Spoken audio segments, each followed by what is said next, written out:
Welcome to Food Talk for Health, because you really are what you eat. Here is your host, Tonia King.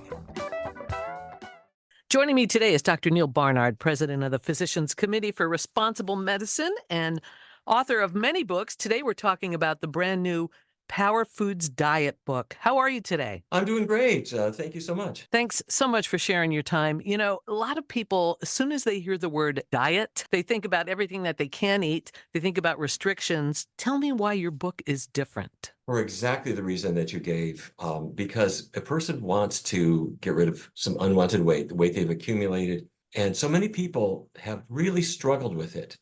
And diets, frankly, are punishing. If you say, okay, you've got to eat 500 calories less every single day, by Wednesday, that gets pretty old. I mean, you're about ready to eat the sofa.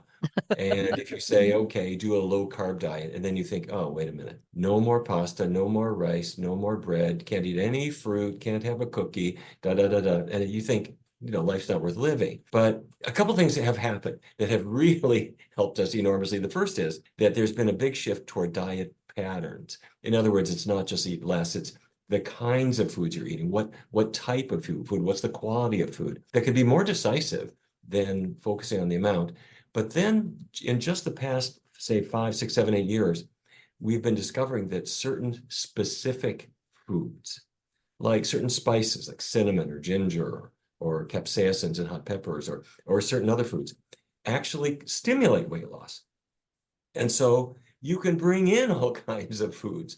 And instead of focusing on what you're not going to eat, or the fact you're not going to eat much anymore, you can do quite the opposite. You can eat till you're full, and everything you're eating is good for you.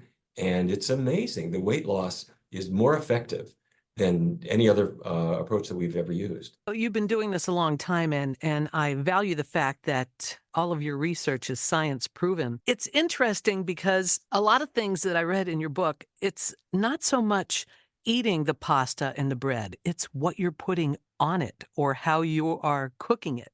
Isn't that right? Oh, that's exactly the case. People would say pasta is terrible, a potato is terrible. The toppings were the whole issue. Take that potato. It comes out of the oven.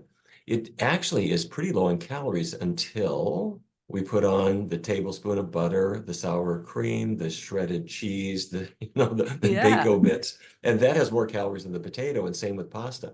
You can go to your favorite Italian restaurant, and yes, they'll throw ground beef sauce on it with a ton of calories, and then add the Parmesan cheese, which adds insult to injury. But then you could say, wait, what can we do that's better?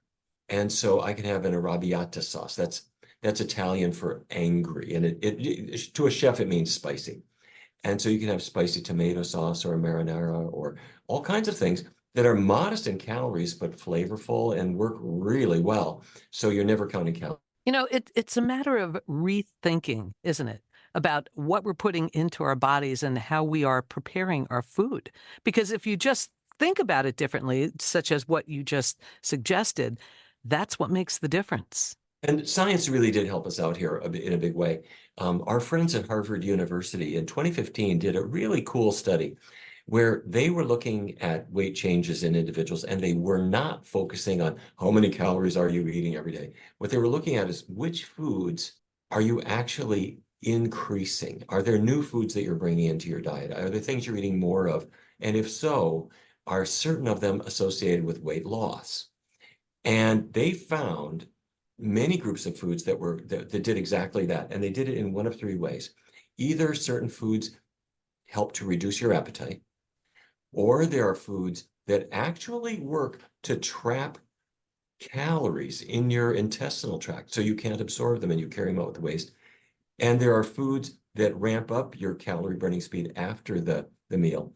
And I have to tell you that the number one food, there's a whole bunch of them, and I'm glad to give you the whole list, but the number one was this humble, unassuming blueberry.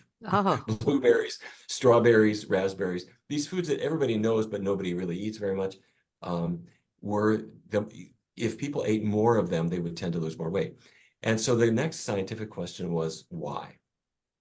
And the attention went to the blue color, which are the color of a blueberry comes from anthocyanins, and anthocyanins are a deep blue pigment, and there are other ones that are reddish and colors in between. They're extremely powerful antioxidants. So 2 years after the Harvard study came out, researchers in the United Kingdom brought in twin pairs. They brought in more than 2,700 twins, and everyone had a DEXA scan, which shows where your body fat is. And they discovered this amazing thing, that within each twin pair, the one who ate the most anthocyanins had substantially less total body fat and specifically less abdominal fat compared to her twin sister, who was, of course, genetically absolutely identical. So you're taking genes out of it and you're looking at foods and how they associate with weight. And then we're now teasing about, okay, what the heck are these anthocyanins doing in your body? Right. It makes them like a medicine. And so they do seem to affect your metabolism. But the job with this book, The Power Foods Diet, is simpler. It says, put them into syrup and put them on your French toast. Or take those blueberries and put them in a muffin. And as long as your muffin is made the right way, it becomes a slimming food. And so we've had a blast with just creating foods that have not just blueberries. I mean, there are many, many other foods. So we take the slimming foods, if I can put it that way, or power foods, put them into foods that people like to eat and have at it. And the weight loss it's the easiest thing you ever did. And all the side effects are good because your cholesterol comes down and your energy comes up and your digestion gets better. And if you have diabetes, that gets better too. I love the fact that you have so many recipes in this book as well. But let me go back to the blueberries for a minute, because I eat blueberries every single day. I eat organic wild blueberries. Now, have you found any difference between organic and non-organic? Okay, fabulous.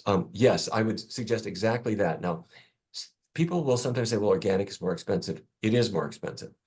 And there are some foods where I would say it does not matter, or matters less. Hmm. Let's say you're eating an orange and somebody came by with a sprayer and they sprayed chemicals all over your orange. And when you buy it at the store, the first thing you do is you pull the peel off before you eat it. And Right. so you're throwing away a lot of the pesticides. Same thing with a banana. But now if you eat an apple, you're probably not going to peel it. You're going to eat whatever's on the outside and you wash it as much as you can, but you may still get some. And I know for sure you're not going to peel your blueberries. So, I mean, so buy them. They really should be organic. In fact, let me give you a couple of other tips. I love what you're saying. Do buy organic. Do not go into the store and just buy the first carton of blueberries you see. Look at them. It should say organic, and then look at the berries themselves. If you will find some that are a little bit older, some are shriveled, some are already molding a little bit, because they bring them in and they don't have a huge long shelf life. Secondly, take them home. Don't leave them on your counter. Put them in the fridge. They will last longer at a cooler temperature. And this will sound funny, but don't wash them. Just take them straight from the store, put them in your refrigerator, and just leave them alone. Don't wash them until you are ready to use them. If you put them in your smoothie, that is the moment that you want to wash them. When you put them in a recipe, wash them then. If you wash them when you buy them and they sit there for a couple of days, the moisture encourages molds to form on the surface of them. Oh, yeah. So don't do that. But if you do the things that I just described and you include them in your diet on a regular basis, they are a great addition. So put them in your pancakes, put them in muffins, put them on your French toast. And don't worry about it. It is so easy that I work with two recipe developers, Dustin Harder and Lindsay Nixon, and they are geniuses. And Lindsay made the French toast, and she puts a little cinnamon on it, which is another power food we could talk about. And Dustin made this blueberry syrup, which has practically no ingredients. All you do is you take some blueberries, a little touch of vanilla extract, and some cinnamon, and you can put it with some maple syrup if you want. It's just really nice. But you get the sort of the scientific magic along with the culinary taste. Yeah, you don't need all that sugar. Right. Yeah, exactly. We'll say, if you want to impress your friends and they're coming over and you're making your French toast, which by the way has the cinnamon on it. Cinnamon triggers your body to actually increase a little bit of adrenaline release, which increases your metabolism too. So you're using all these power foods together. But when your friends come by, if you want to put a little confectioner's sugar on there because it looks really fancy, okay with me. That's okay. Put a mint leaf on top. And I'm not kidding. And put like blueberries, raspberries, strawberries. They are going to think you are the best restaurant in town. But everything you're doing is healthy and delicious. And it's going to look beautiful too. More That is a appetizing. whole idea, and then they can say, why did you do all this? And you just say, I'm dieting. You know, I'm also a huge cinnamon person. I use cinnamon daily, and I know Ceylon is the best. And I want to know if you can talk about how that is different from the others that I've heard can affect your liver. I believe it's true. If you go into a typical store and you get cinnamon, it just says cinnamon. It might say Saigon cinnamon or Indonesian cinnamon, and they have a lot of bang in them. I mean, they taste like cinnamon. But if you send it to a botanist, he would say this is actually cassia, which is a first cousin. And it comes in a little stick, and you can grind it up. But that's not the one you want.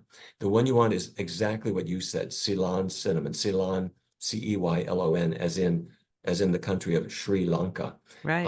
Ceylon cinnamon is more understated, but also safer. And researchers found a long time ago that you do have a little receptor in your intestinal tract that has just been waiting for an aldehyde that is in the cinnamon. Researchers are not very creative people. They don't know how to name. They call this one cinnamaldehyde because it's an aldehyde in cinnamon. Researchers wear bow ties. What can I say? So anyway, this aldehyde that's in the cinnamon, and you put it on your toast or you put it in your oatmeal, the aldehyde separates out. It attaches to this receptor, which is on the inner lining of your gut. And then that signals into your bloodstream to release a little adrenaline. And why nature gave us that little dial on your adrenaline, I do not know, but adrenaline increases your metabolism. And it won't stay high forever, but it will stay high for a little while after the meal. And there is a noticeable calorie burn. And so researchers have tested this. And frankly, they get more calorie burn than I would have guessed. 16-week trial, about 7 or 8 pounds people burn off from the cinnamon alone. Now, they have a pretty heroic amount, about a teaspoon or so a day, which a person probably would not want to do all the time. Mm-hmm. But your goal is not to rely just on cinnamon or just on blueberries or just on strawberries. Right. The power foods are numerous. And if you don't combine the power foods with the ones that are going to hurt you, like lard, then you can, then they will work for you. So that's the idea. We're talking with Dr. Neal Barnard about his brand new book, The Power Foods Diet. So now let me ask you, there are power foods and there are superfoods. What's the difference? I know an avocado is a superfood, for example, and it supposedly has a lot of fiber and is healthy. But yet, when I read in your book, you said avocados we should kind of stay away from because of the fat. Avocados are delicious. They're wonderful. I mean, what could be better when you're looking out over the Caribbean than a plate of guacamole? However, there are a few foods that are in that category where when a person takes a shine to them and is having them, they suddenly look at the bathroom scale and it has stopped moving. Their weight loss just stops. And guacamole is one of them. Because the avocado is it's a very unusual fruit. Apples, oranges, virtually all of them have almost no fat in them, but the avocado didn't read the owner's manual and ended up packing itself with a huge amount of fat. Now, the quality of fat is why people will call it a superfood, because it's a monounsaturated fat, like olive oil. Its effect on your cholesterol, not at all like animal fat. So it's good in that respect. But the number of calories in it is huge. So your avocado toast will fill you up. At the point it fills you up, you have eaten a huge amount of calories. So I'm sorry to say that if you are healthy, if you don't have diabetes, if you are not trying to lose weight, and you are not trying to fix any kind of hormonal issue, then guacamole can be a big part of your life. But if you are a person who's wanting to lose weight, if you are trying to reverse diabetes, if you have hormonal issues like menstrual cramps, menopausal symptoms, or other things, which we've talked about in other contexts, for these things, getting the fat out of your diet is an important part of the cure, really. That surprises people. It surprised me because I was all about avocados until I read your book. It's hard sometimes, I think, for people to transition from their current eating habits, right? And you hear a lot with people say, well, I can have this in moderation. I'm not sure about that. Tell me your thoughts on transitioning to the Power Foods diet. Will it be easy to do? It's easy to do, but the trick is to focus on the short term. Don't resolve for the rest of my life I can never have another avocado. Forget that. Don't say that. Focus on, let me show you how we do it. We have here a medical clinic called the Barnard Medical Center, where we see people in person in Washington, D.C., and on telemedicine all around the country. And many, many people want to lose weight or reverse diabetes. We also have research subjects, and we've had thousands and thousands of research participants come in with our studies. And we never say to them, for the rest of your life, you'll never have whatever it is you want to eat. What we'll do is we'll first explain how foods affect your weight. And then we'll say, let's take a week, 7 days, and figure out the foods that would really work best for you. And so Hank, who's my patient, and his reluctant spouse, who's not so sure that she wants to do this with him, they'll sit down together and they will plan their meals. And I'll give them a week to think of breakfast, lunches, and dinners that would have certain characteristics, that would use the power foods a lot and would set aside bad foods. I would make them vegetarian. I'd make them vegan for this week, but they don't have to actually start it. They're just planning it. But by doing that, they're getting rid of all the worst foods and they're bringing in the best foods, and everything they have has a lot of fiber in it. So for the first 10 minutes, they're not too sure. But then we sit down and they think, oh, wait a minute. Now, for breakfast, I have cornflakes. I could have, let's see, I normally have cream on my cornflakes. That's no good. I could have almond milk. Fine. I could have rice milk. I could have soy milk. I could have hemp milk. Fine. They're all fine. Okay, great. I could have oatmeal. I could have, you have a French toast recipe? Yes, I do. You can have that. Okay, solid.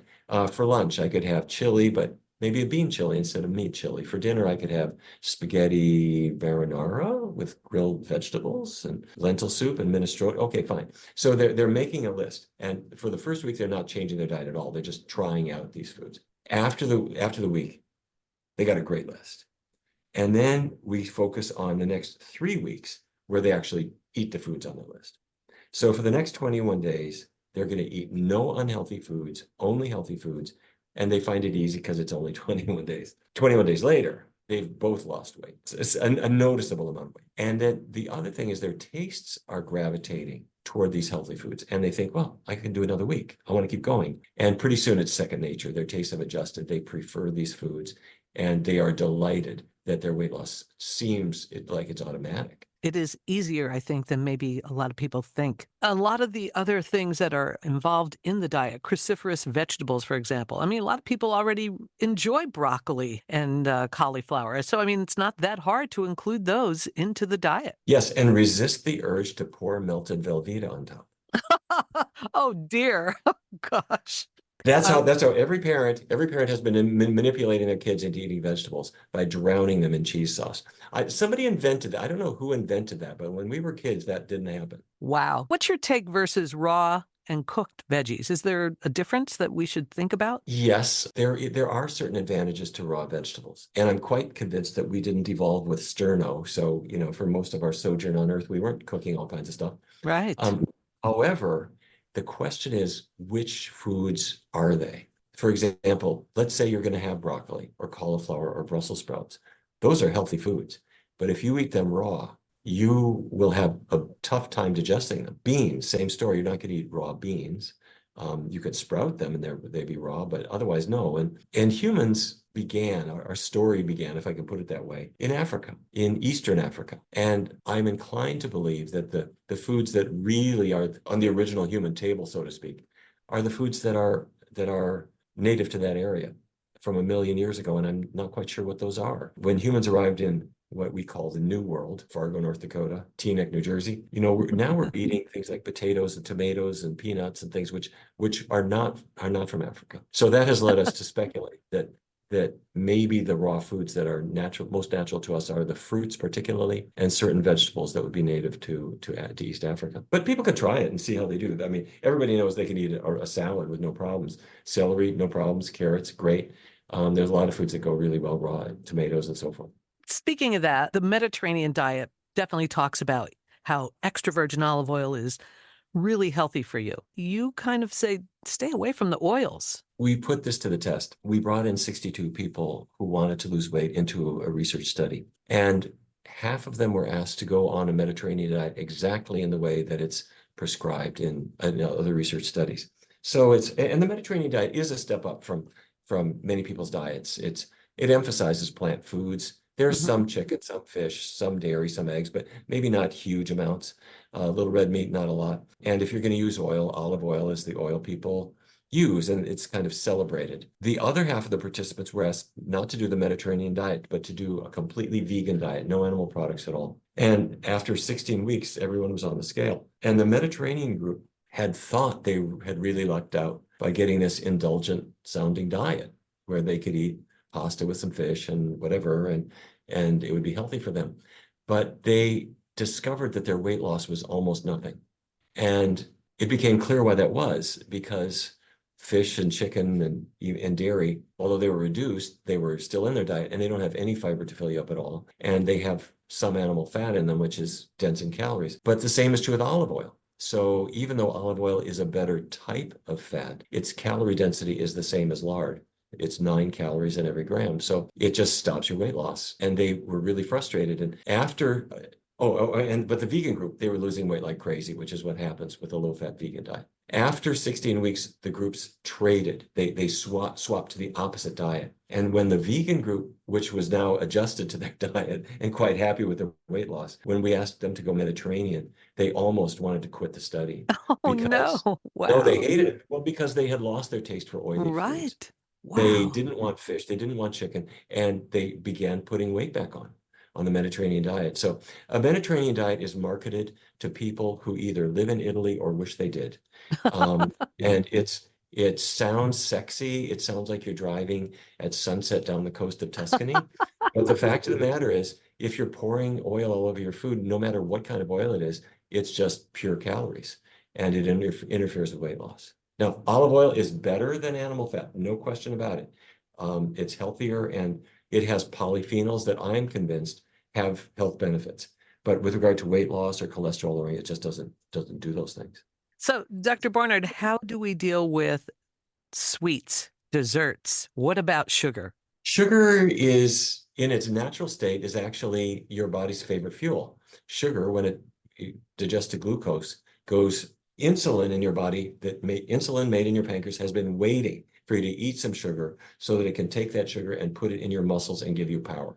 And sugar goes to your brain, and it's your brain's favorite fuel too.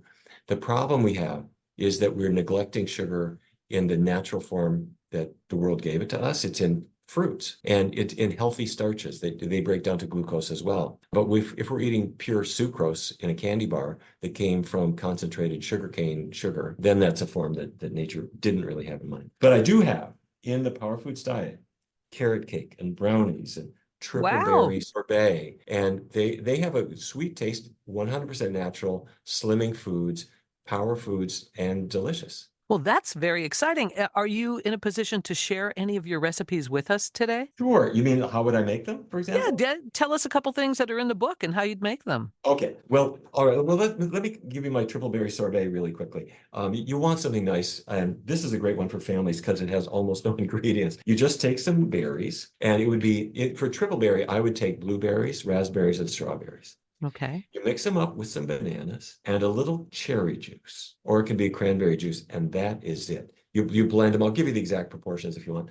And you blend them together. You put them in the freezer. It freezes really well. Or my favorite, if all the 7-year-old neighborhood kids are coming over, what you do is you take some blueberries and bananas, a pear, some almond milk, and some lemon juice. Mix it up together, and you get a popsicle form. The stores sell these things. Sure. You into a popsicle form and put a little popsicle stick in it, put them in the freezer. And when it comes out of the freezer, the kids are screaming with delight. Here are these purple, purple pops that everything in them is healthy. So, you have no regret about what they're eating, but And they they are look just, cool. they look cool. They look so cool. And then take the recipe, give it to each kid. They're not going to make it, but say, bring this home. Your mother is going to give you a kiss on the forehead. So anyway, those are all in the Power Foods diet, because the point is, if you're going to stick with it, you have to like it. If you like it, you have to like it because it tastes good and you're losing weight at the same Correct. time. And if you can do those, and if your doctor is smiling because your cholesterol is better and your diabetes is starting to maybe even go away, which is what we do see in many people, then everybody is a winner, and that's what we need. No more punishment, no more dieting, no more No more weighing your portions, no more counting calories, no more saying no to carbohydrates.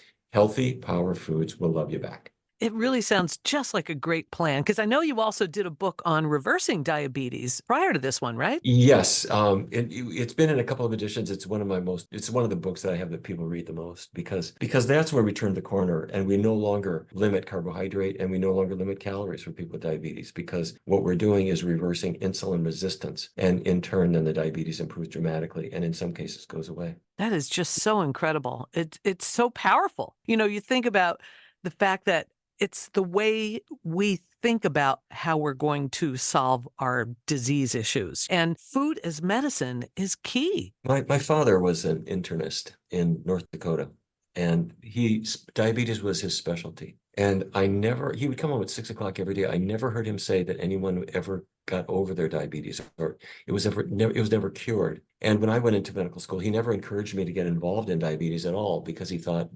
why do you want to beat your head against that wall? But 21 years ago now, NIH funded us to do our first major trial. And we found that we can do dramatically better with this disease. Now, people should not cancel their doctor's appointments. They should not throw their medicines away.